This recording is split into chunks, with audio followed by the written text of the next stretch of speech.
journey of the orca and baleen whale, the wild coast of Patagonia at the southern tip of the South American continent. Here, it is nature's calendar that determines the times that fascinating animals from the southern polar regions pass along the coast. Marine animals from large whales to seals, sea lions, and orcas, as well as millions of pigeons, are among the regular seasonal visitors. There is hardly anywhere else on Earth where one can so closely observe and experience both the gruesome side of nature as well as the more charming and delightful times. Many of the animals come here to mate and raise their young before continuing their long voyages through the Atlantic and other oceans of the world.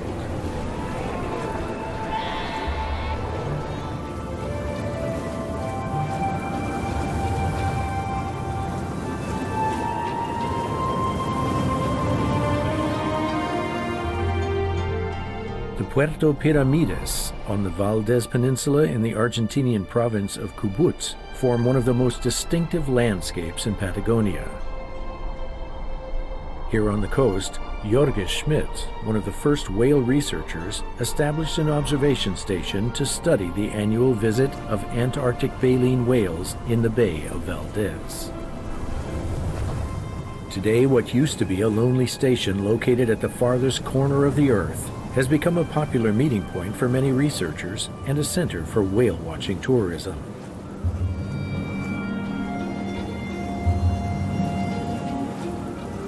The nature lover tours are limited and provide the state with funds to cover the costs of actively protecting the animals.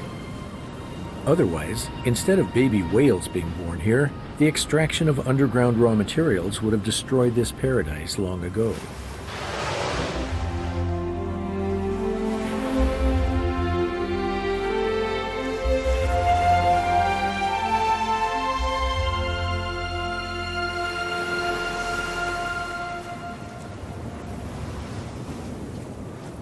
The young whales are nursed by their mothers for 3 months until they are strong enough to survive the long journey to the Antarctic.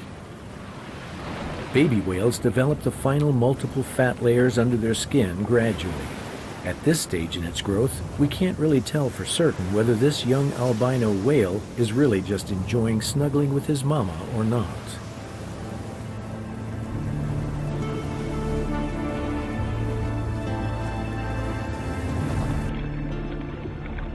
As with all babies, the young whales are not yet able to discern between friend and foe, so it is critical not to get too close to the animals with the whale-watching boats. For them, the boats are just another marine life form that doesn't do them any harm. Frank Worth, one of the established whale-watching tour guides, is familiar with this problem. Later on the high seas, the young animals don't recognize the propeller sound of large ocean-going vessels as a danger. Thus, unhappy encounters between whales and ships occur time and again on the major shipping routes. The primary danger, however, is that they don't recognize the whaling vessels active in the world's oceans as enemies. Science has not yet fully understood why whales breach or leap out of the water. It could be a demonstration of strength, just having fun, shaking off parasites, paralyzing schools of fish, or a threatening gesture.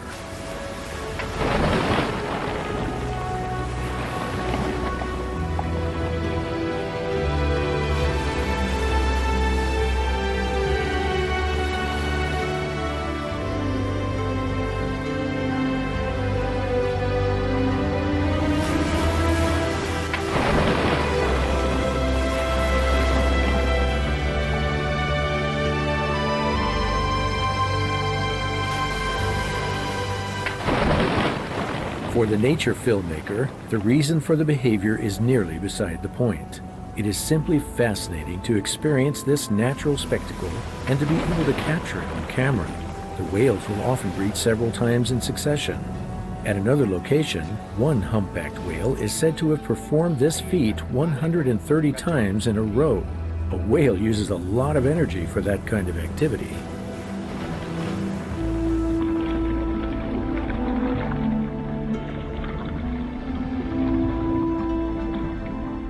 By the way, getting this close to the whales is not without risk.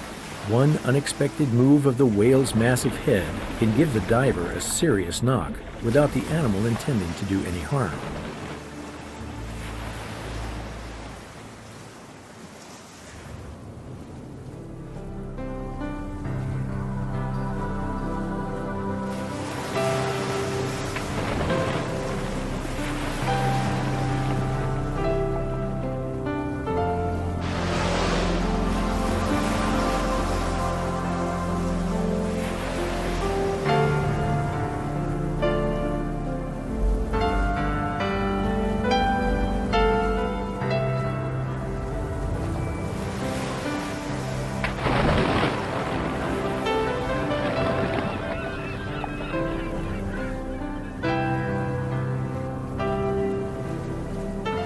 At night, krill rises from the ocean depths toward the surface. Swimming close to the ocean surface, baleen whales filter these small life forms and crustaceans from the water with the beard-like three-sided baleen plates located in their upper jaw, thereby gaining enormous amounts of nutrition. It is amazing that the energy they gain in this way is not only sufficient for their normal function, but that it also allows them to grow to their gigantic physical size.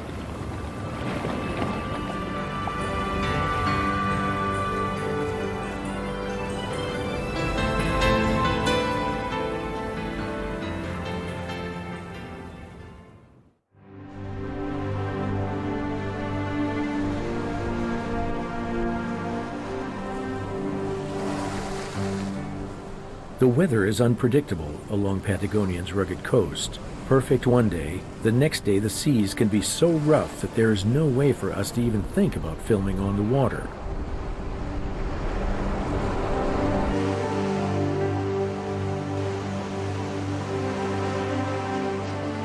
But Patagonia's broad, expansive karst landscape provides the artistic eye of the cameraman with impressive scenes on land as well. You just need to maintain a good hold on your equipment.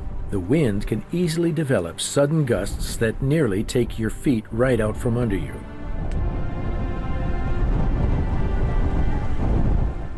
Almost constant winds carry sand across the land, creating wandering dunes. The dunes can cover the vegetation for several decades and sometimes even centuries, and then move on to eventually expose it again. This, by the way, is how most roads look in this uninhabited landscape. As desolate and formidable nature might look from a human standpoint, the animal kingdom adapts to this environment. The fox does not go hungry here. Tasty armadillos are available in abundance, for example.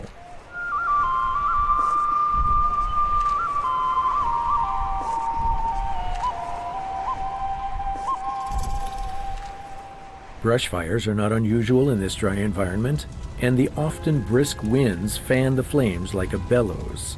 Under certain weather conditions, a wall of fire like this one can rage across the land at speeds of up to 50 kilometers per hour.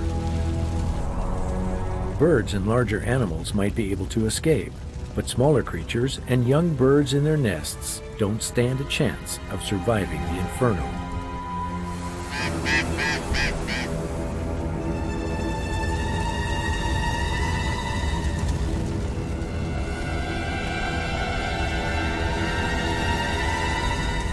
The fire has a cleansing effect on the land and provides scavengers with a feast of grilled carrion.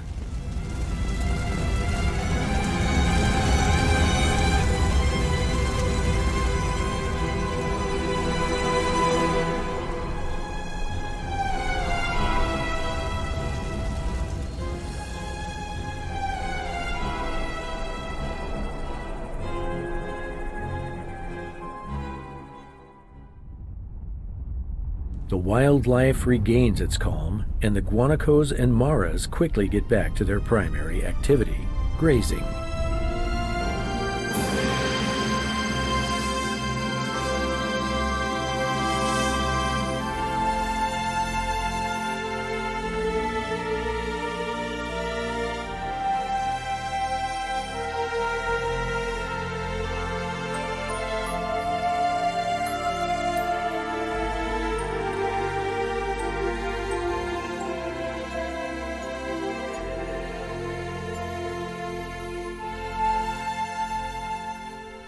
They share their territory with the greater rhea, a flightless bird related to the African ostrich or the Australian emu. This type of steppe and the origin of the flora and fauna found here shares a strong similarity to South Africa and the southern and southwestern parts of Australia. That supports the theory of drifting continental plates after the original continent of Gondwana broke apart.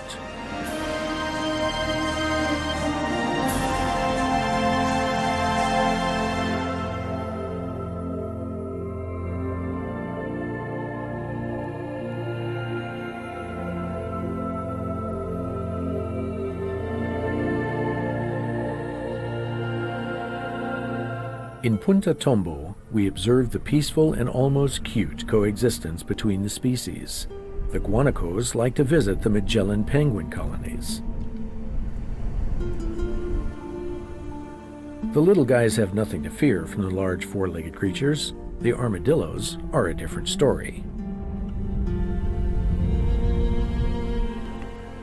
They head straight for the penguin caves. Their goal is to get at the tasty penguin eggs. But somehow they must have missed the course on penguin breeding in armadillo school. Penguins don't lay eggs at this time of year. But with a bit of luck, they might find unhatched eggs from the last breeding season, or dead chicks as they dig around in the soil.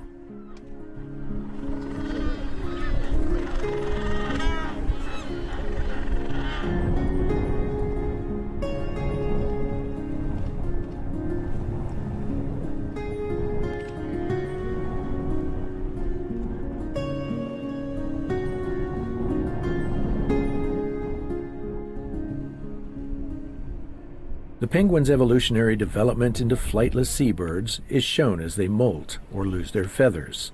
In fact, 3 watertight layers of short, densely spaced feathers grow on the skin of the animals. There are no areas on their bodies without feathers, as is the case with other birds. During molting, penguins use up a large portion of their fat reserves.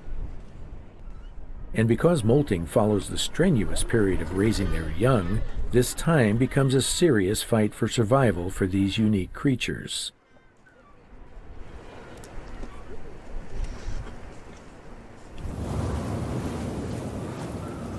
The weather has calmed down, and we are able to get a bird's-eye overview of the world spread out below us.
The whale slapping the surface of the water with its tail, so-called fluking, is an aggressive signal in this case and means get out of here, large bird. The whale would have no way of knowing what a drone is, of course. It is primarily the sound that irritates the mammal. In order to spare them that stress, flying over whales with drones has been forbidden in the meantime. And then even the technology failed. A gust of wind caused the drone to land too violently, causing enough damage to the aircraft that it could no longer fly.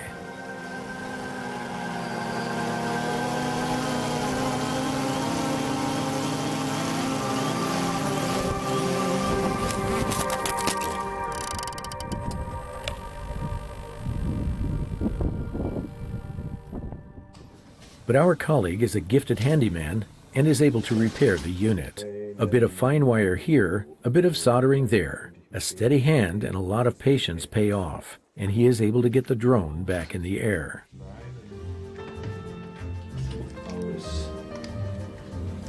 Wo habe ich noch Stecker?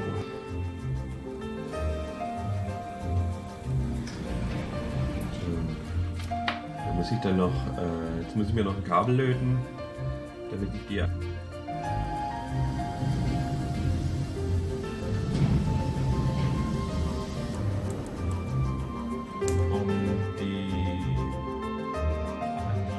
Orca ja an den Monitor anzuschließen.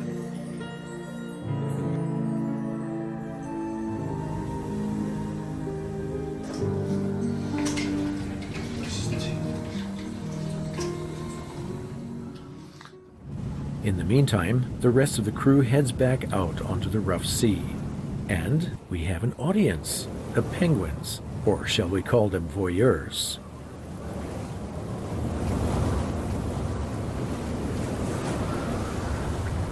By this time, the bull whales have arrived in the bay and are singing their mating songs to the females.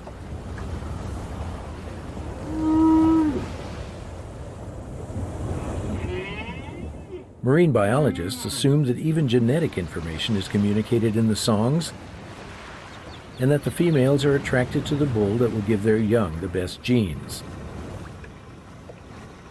Then she allows the male to mate with her.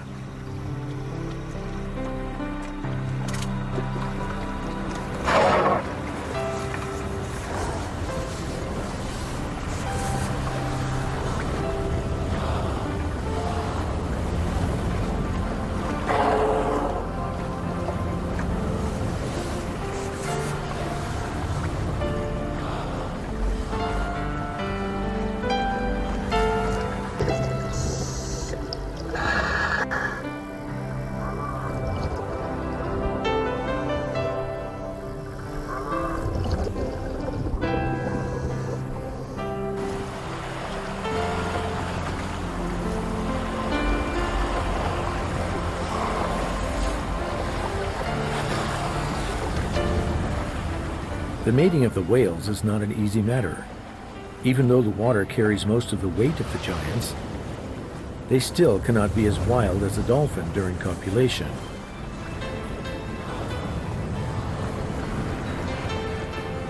When the genetically best suited mating partner has been established, the bull turns over on his back and the female lays herself over him, allowing his sexual organ to enter into her.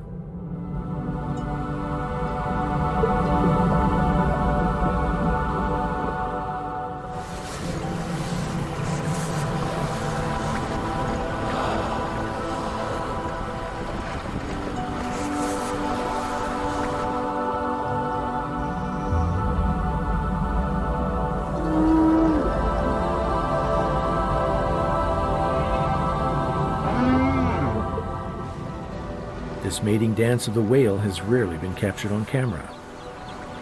The cameraman takes a great personal risk to film this tender procreative moment between two giants the size of submarines.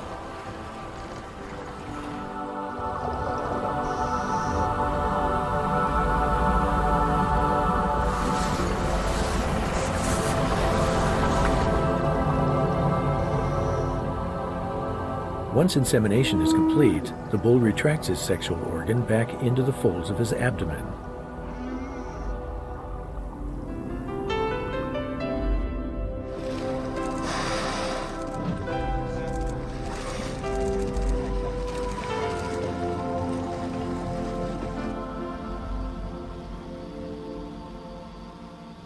Well, look at that. Our giant electronic bumblebee is in the air again. But its bird's eye view suggests that there is more going on than a tender mating encounter of the visitors from the South Pole. on the long inlet of Caleta Valdez, southern elephant seals gather to mate, bear their young, and enjoy sunbathing on the beach. For most of the rest of the year, the elephant seals spend their time alone. For the orcas, this means waiting until the first young animals make their way into the water. They patrol along the beaches, waiting patiently. Adult elephant seals are too big and too aggressive for the intelligent killer whales, and patience is the most important characteristic of a good hunter.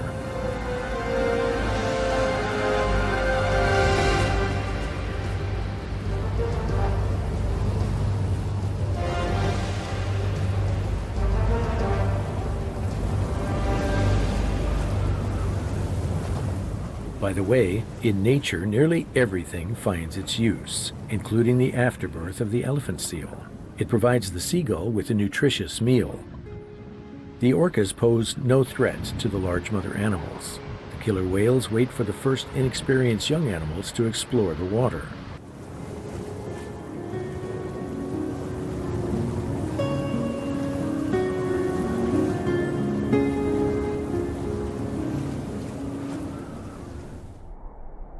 We take advantage of the time to visit one of Patagonia's spectacular national memorials, the Petrified Forests of Sarmiento. In primeval times, this was a lush habitat for many types of dinosaur. Today, it is a bizarre but impressive and unique former desert landscape.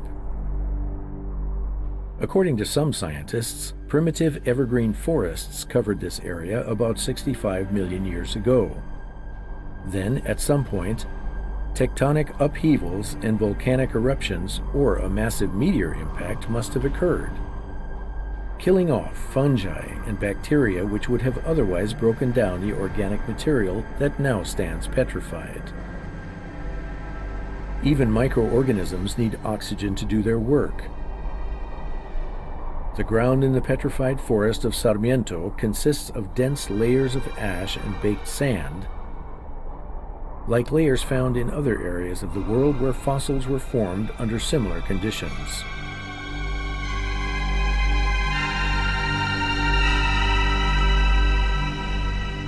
Photosynthesis, which produces oxygen, is not possible under these conditions.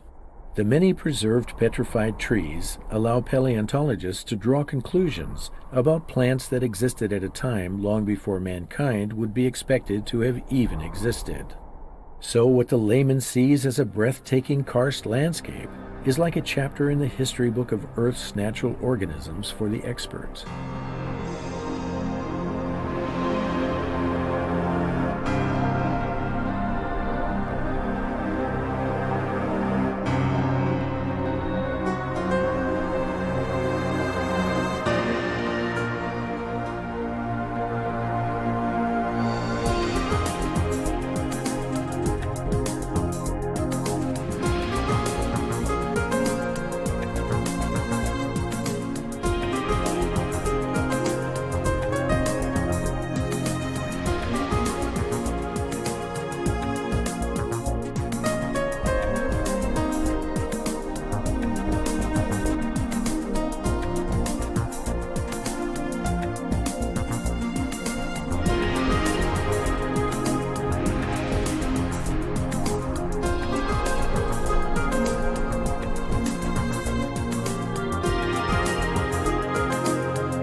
A side trip from the coast to Sarmiento is a bit different than visiting the Alps from Munich in Germany.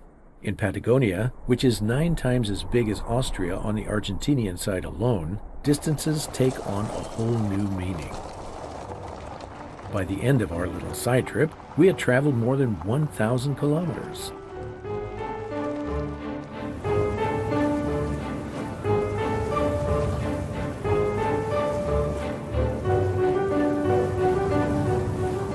Colonies of Rockhopper penguins also find a home along the rugged coast with its many small inlets and rocky islands.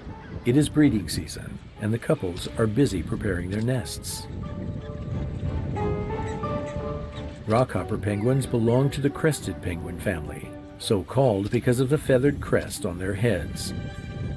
As the smallest of their kind, they grow to a height of only half a meter. In spite of their small size, they are relatively aggressive and defend their nest against any attacker. In their communal behavior, they treat one another very lovingly. Breeding season begins early October. The males arrive at the nesting grounds first. A few days later, the females arrive. Unfortunately, the population has been falling dramatically over the past 30 years.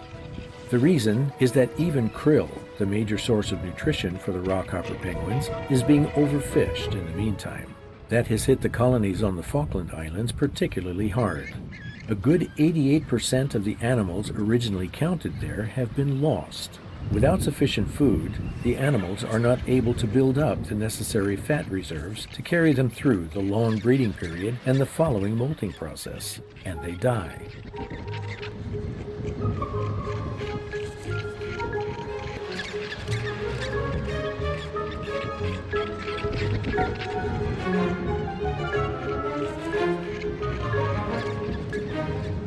Birds build their nests in vastly different ways. Some, like the stork or the eagle, build nests in the heights, while others simply scoop a small hole out of the ground. That is the way of the penguin. A small indentation in the cliff, which they can pad with a bit of moss and other bits of vegetation or even seaweed, is enough for the Rockhopper penguin. Here they brood on the eggs in 3 shifts per day, one together and the other 2 alternatively. That gives the other partner time to feed.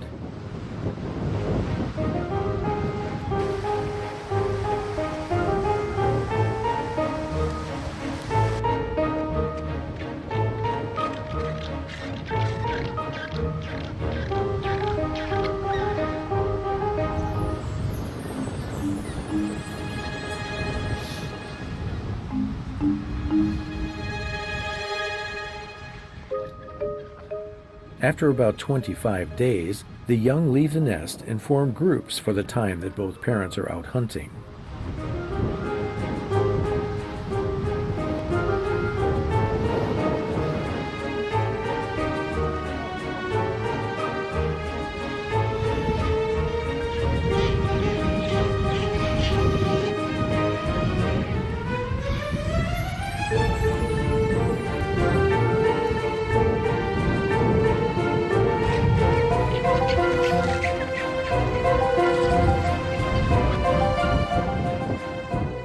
The size of the breeding colonies depends on the landscape.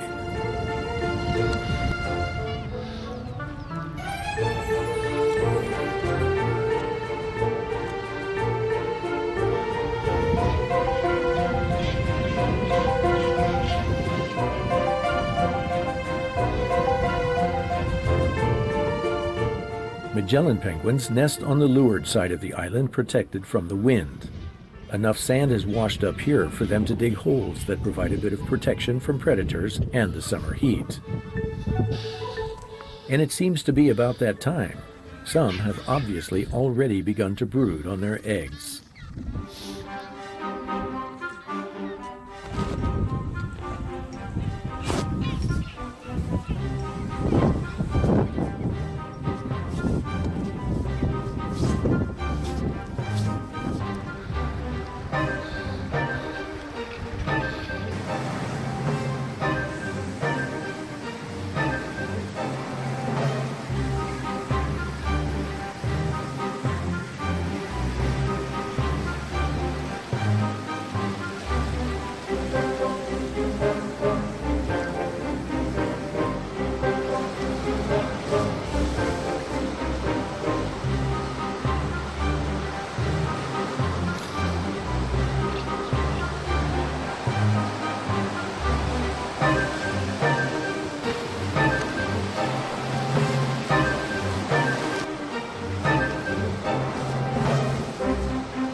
The small island is not only something of the Majorca of the animal world for the penguins, but also for seabirds, like this colony of cormorants, for example. The cormorant nests look like small cakes built with sand and layered with the massively abundant bird-dropping guano.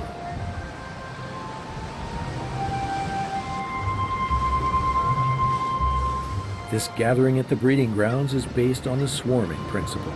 For attackers from the air, it seems to be a single organism.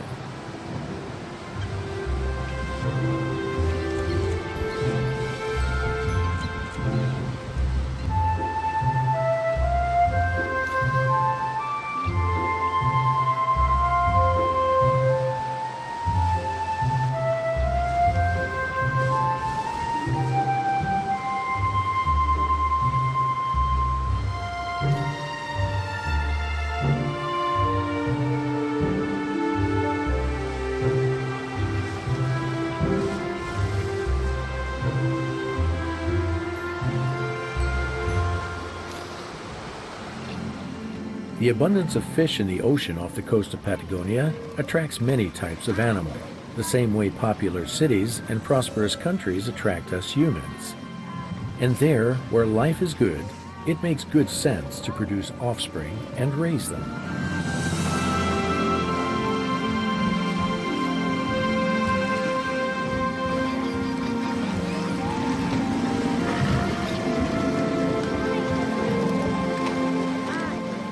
But nature gets pretty rough when it comes to the procreation of species.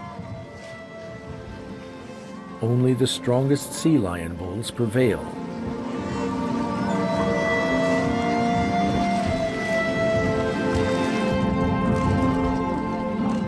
The battles between these strong creatures are intense, and they give no quarter for the sake of the younger bulls.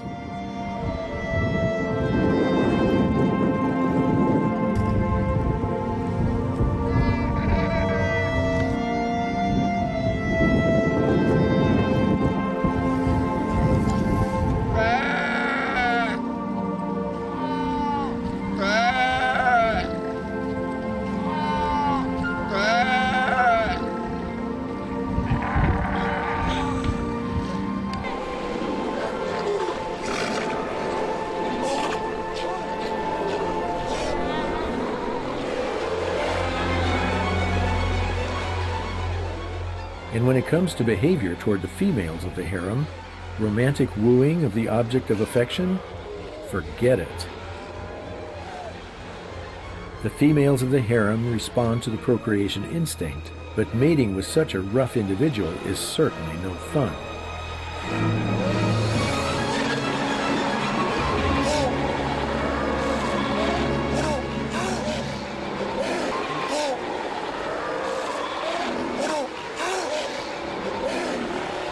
The breeding drive makes the heavy bulls aggressive toward other suitors, and they become virtually crazed. Time and again, that costs the lives of young animals. They are simply crushed.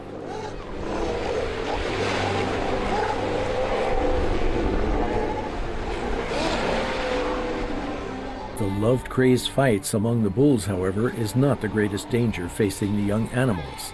That is lurking for them in the ocean.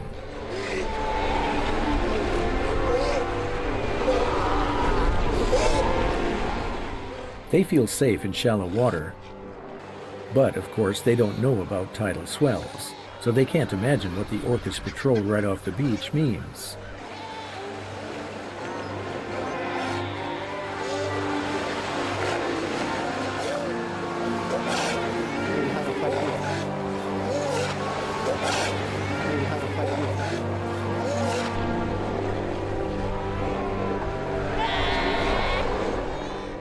The highly intelligent killer whales wait for a particularly large tidal swell, such as those that occur at full moon. At those times, even the water a few meters offshore is deep enough for them to get to their prey, the young seals.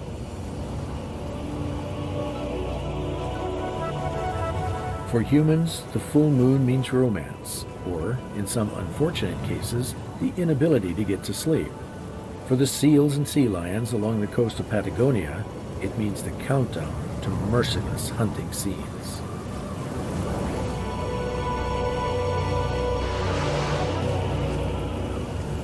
Conditions are perfect for the orcas. The weather has taken a turn for the worse and the surf is high.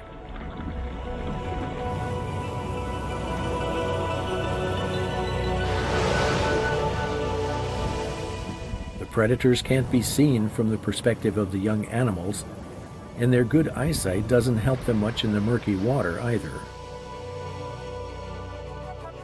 The pending disaster can only be seen from the elevated position of the cameraman. The young animals are simply following their instincts. The water is their element.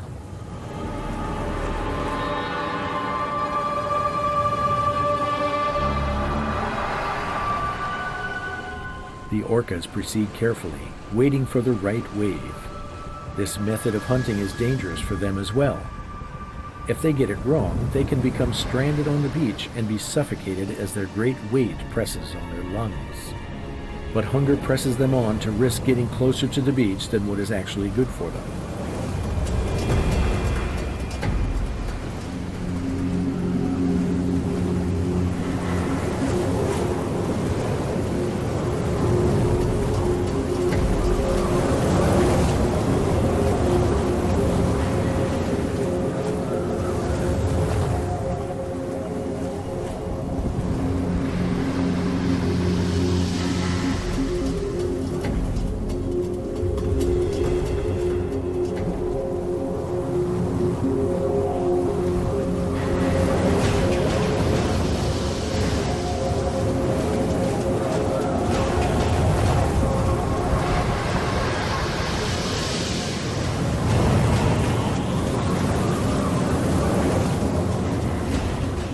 Several unsuccessful attacks, the orca succeeds.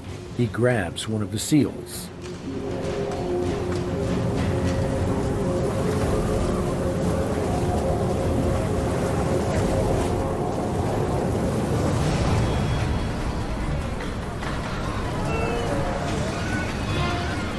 But what causes the young animals to keep going back into the water in spite of the obvious danger? It is their instinct and the typical inexperience and naivete of youth. We are familiar with that phenomenon in our own children and youth. Recognizing and avoiding danger is a matter of experience.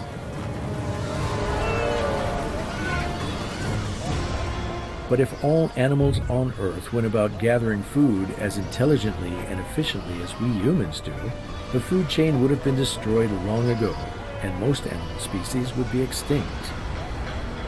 Only the interplay of life and death, hunting and being hunted, maintains the diversity of nature. So in fact, nature is less a paradise and more a system of merciless self-preservation that we as humans have been able to escape over the course of evolution, at least to an extent. Patagonia is fascinating raw nature and provides us with unique insight into the reality of life. Hollywood films about marine animals distort the picture. The great white shark has been stigmatized into a deliberate murderer, and the orca into a poor circus animal confined against its will. Here in Patagonia, he proves that his second name, killer whale, fits him well. What you have seen looks like a seal slaughterhouse, but the orcas are also simply following their instincts. It could seem like the orcas become more and more blood-crazed with each successive kill, but that would be a human evaluation of the event. It rather has to do with the building up of sufficient fat reserves to survive the hard times. Even if the scenes suggest a real feasting frenzy, the fact is that after every successful kill, there is a long phase of patient waiting and further unsuccessful attempts. Something like uncontrolled hunger would be a fitting term for the orcas eating one young seal after the other.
Whether seals and sea lions feel anything similar to human sadness or fear has not been sufficiently researched. But not hearing the voice of her offspring seems to be a very fearful situation for the mother animals.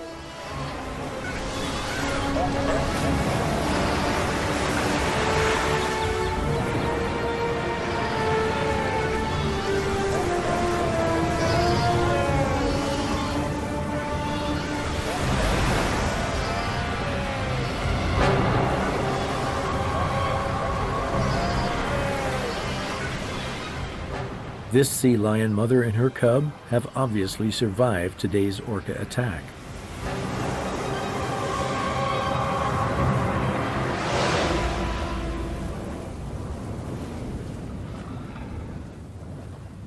But what will happen tomorrow?